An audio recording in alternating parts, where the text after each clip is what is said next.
Welcome back to Squawk Box this morning. Aviation authorities remain at the site of an Ethiopian Airlines plane that crashed southeast of the country's capital yesterday, killed all 157 people on board. The Boeing 737 MAX aircraft, which was bound for Kenya, came down minutes after taking off. I'm going to get over to Phil LeBeau, who joins us now with more details. Phil.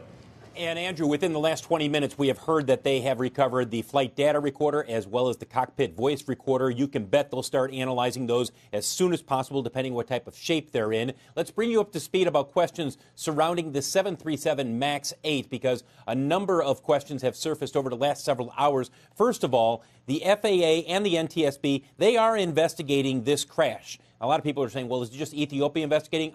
They are also part of the investigation as well. Meanwhile, China, Indonesia, as well as some airlines around the world, including Ethiopia, Cayman Airways, they have decided they are going to be grounding their 737 MAX 8 fleets.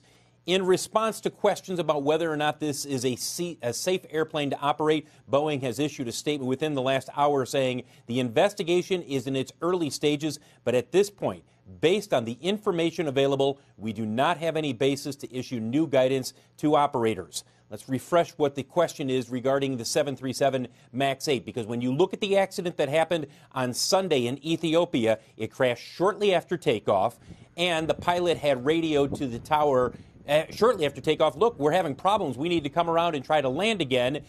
These circumstances of this, remarkably similar, eerily similar to what we saw back in October with a Lion Air 737 MAX 8 that crashed off the coast of Indonesia. And so you've got two crashes now in the last 5 months, problems with the anti-stall automatic technology. That's at the heart of the questions here, whether or not the pilots are struggling to overcome that technology, which wants to push the nose of the plane down to keep it from stalling at takeoff.